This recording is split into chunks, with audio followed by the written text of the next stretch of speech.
The crisis on our southern border continues to get worse. And despite criticizing it in the past to slow down the migrants, President Joe Biden is reinstituting the Trump-era Remain in Mexico border policy. Newsmax correspondent Jason Jones joins us now live. Jason, we ran your report with the Texas Department of Public Safety in the first hour of our program here. Absolutely incredible. I'm just curious to get your experience about what you learned from that. Yeah, guys, thanks for having me today. It's good to be with you. You know, the men and women of the Texas Department of Public Safety are dealing with overwhelming crimes against the state. And so the goal is really to illuminate what is happening down there, but more importantly, how what's happening on that border directly impacts America. I can tell you that when you think of the 100,000 overdose deaths that have recently hit us in the last 12 months. A stat, by the way, from the CDC we have never seen in the history of our country. And then you look again at the human trafficking, being down there with the men and women of that agency.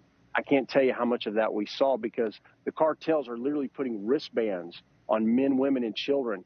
And I saw that almost every single day. And then from there, these people are being sent throughout the country. So it was a very humbling week. Yeah, absolutely. Well, incredible reporting there. The White House Press Secretary Jen Psaki, she touched on the Remain in Mexico policy earlier this week. Take a listen to their thoughts on reinstituting this policy. I would say first to all of these people that it is not our preference to be re-implementing and reinstituting the migrant protection program protocol. We are doing that because of court order and legal requirement to do so. Yeah, well, by the sound of it, I think if Biden had his way, he would have never reinstituted it. But what do you think the impact is going to be with putting this legislation back in place? When you think back to the original MPP program, Migration Protection Protocols, basically the Remain in Mexico as we know it under the Trump administration, the whole goal of that was to tell the world that if you come, you're going to have to stay in Mexico. And what that did is it lowered the folks coming or trying to reach the United States. We can see that in the data from U.S. Customs and Border Protection. Now look at where we are today. This thing's now been reinstated under the Biden administration. And last week, they pushed 2 people back. That tells you right there that they're not doing what the court ordered them to do. I'm going to tell you, as someone that's been down there and was just there this week, we've got to look at this border differently. We continue to look at it through the lens of immigration only. And what I'm seeing is countless drugs crossing that border, human trafficking, human smuggling, and there's a real human toll here happening. So, there's a real darkness that's being spread across that border that's now going to infect the rest of this country. We've got to look at it much differently. And we need to see leadership from this administration that's going to do something about it because we're not seeing it right now. And I can tell you someone that was, on the ground just last week. Jason, we've seen an increase in Hispanic voter support for Republicans. Do you think that this is one of the key driving issues? I mean, when you talk to people at the border, at least in my experience, you have people on both sides of the aisle that don't agree with this approach and the way that it's playing out. Yeah, you're absolutely right. Remember, we had 1.7 million apprehensions at the southwest border in fiscal year 21. That's unprecedented. This is the worst border crisis in American history.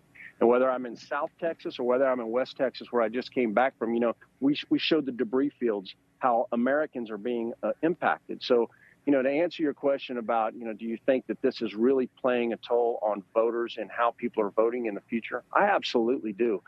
People are frustrated along this border. And I will tell you, that is spreading across the nation.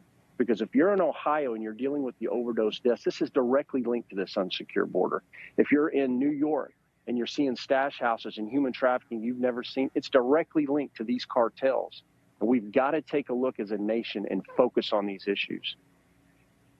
Yeah, and when I was there in March, Jason, it seemed almost arbitrary who they were allowing to stay and who they were sending back into Mexico. I had gone over to Reynosa, where that bridge is, and there were, hundreds of migrants camped out there, a lot of mothers with small children that didn't understand why they were sent back.